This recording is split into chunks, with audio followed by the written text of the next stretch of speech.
YouTube, what's up, everyone? Welcome back. Look, you're not supposed to see this, what I'm about to show you. The media, they won't tell you. The banks, they don't want you to know. And the government, well, they rather you stay asleep. But right now, there's a silent war happening between the old guard, SWIFT, the dollar system, the legacy rails of money, and the new financial order powered by Ripple and XRP. SWIFT, they just made a desperate move. Some might call it a lie. And Ripple CEO Brad Garlinghouse, he just fired back with the counter response that tells you everything you need to know. The reset is already in motion. And SWIFT, they're about to be packing their bags. So buckle up, because today we're connecting all the dots. Stimulus checks, BlackRock, SWIFT, Brad, David Schwartz, government shutdowns, the Clarity Act, and even Raoul Pal. All of this ties back into one shocking truth, that XRP is the chosen bridge for what's about to come next. Let's get into it, folks. So we got breaking news. We're going to start it right here, I think. Good spot.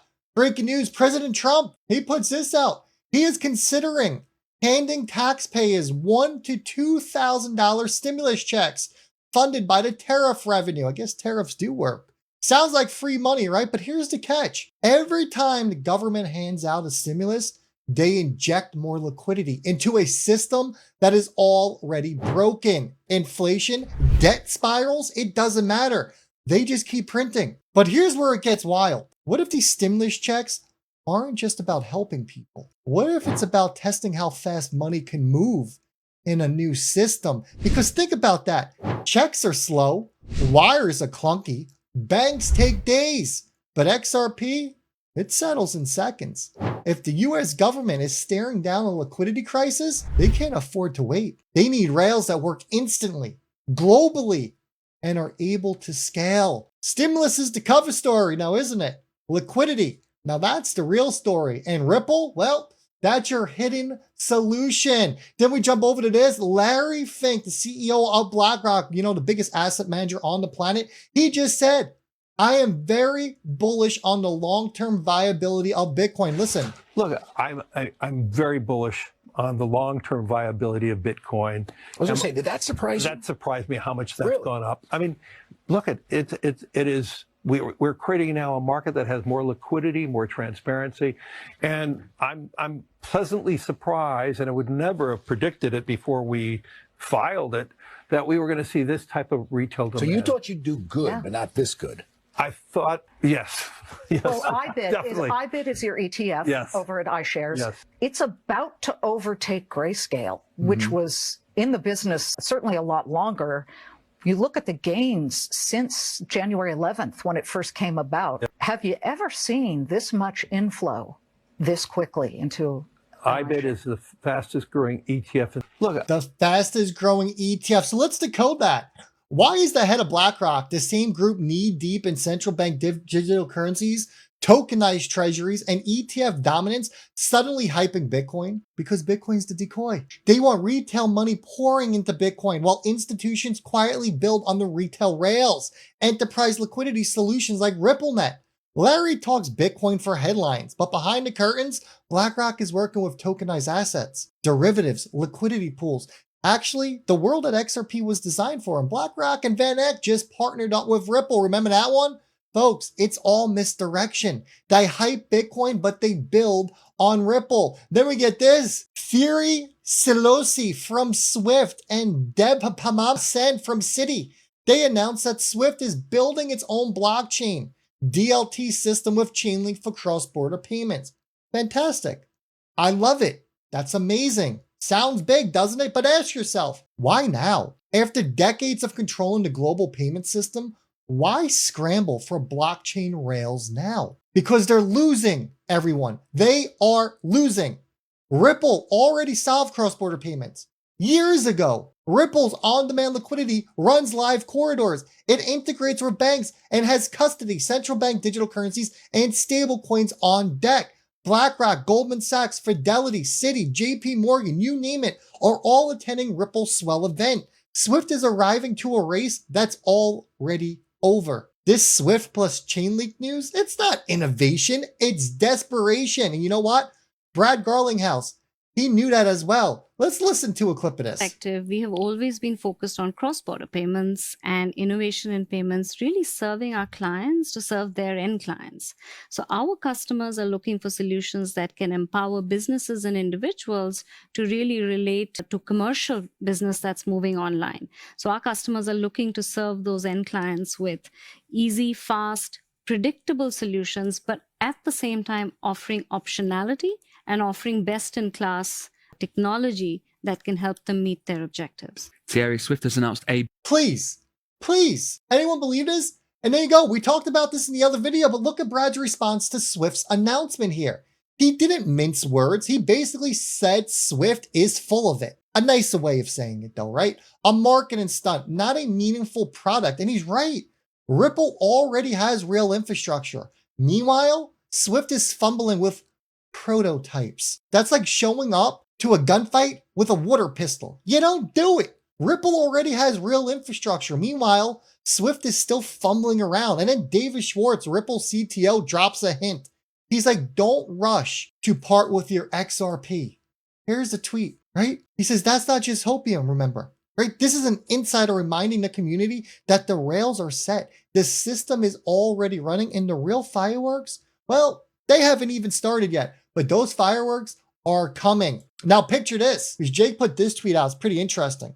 The US government shut down, right? Chaos, confusions, markets rattled a little. Crypto didn't. But here's the conspiracy. What if the shutdown is the trigger for the Clarity Act? And Jake says right here, how crazy would it be if the government shutdown causes the Clarity Act to get pushed out and XRP is the only option? With clarity here in the US, they need a crypto to solve the impending liquidity crisis from the reverse carry trade unwinding. So imagine this. Regulators rush out clarity to calm markets, and in doing so, XRP emerges as the only crypto with the legal framework, compliance structure, and global partnerships ready to go. The reverse carry trade, it's unwinding. You can see it. You can see liquidity drying up. The system needs a bridge. And the only bridge with clarity is XRP. A shutdown, look, it could be the perfect cover-up story. The whole 10 days of darkness we talked about, and then clarity. And we get this video right here. Clarity after genius. Listen. Get you to look into the crystal ball in terms of pricing. Where do you think Bitcoin is going? And link to that where Ethereum is headed. Yeah, so I think all the alts are going to enjoy a nice spike, but typically there's a lag. So Bitcoin goes up, it stalls, and then the alts come up, and then the market goes down. It reaches a new plateau. We sit there for a few years, and then we go up. Those cycles were retail driven, and they were every 4 years. But now that we have all this institutional involvement, we have things like the Clarity Act coming, you're going to have probably another 500 million to 1 billion users entering the space as the Magnificent Seven come in and they integrate crypto into their platforms. We're already starting to see the banks come in because of the Genius Act, and these create disruptions that are unpredictable because that's a different kind of capital than these retail cycles that we have. So in terms of price, I still firmly believe that Bitcoin's probably going to peak somewhere around 250,000 sometime next year. And next year is middle of next year? Probably about middle of next year. It just depends on the macroeconomics. And Ethereum? It's hard to say, but usually you see a proportionality with those types of things. So now tell me, is this where it's like kind of a little too perfect right after the shutdowns? The rumors and liquidity crunch, the narrative flips to clarity? Imagine the headlines. XRP gains legal clarity as the US adopts Ripple's tech to stabilize liquidity. Genius, right? The system doesn't collapse, it resets. And XRP isn't just included, it's the centerpiece. The US needs a digital asset that's scalable, has compliance, and global reach. Only XRP is checking all those boxes. You can go run down the list.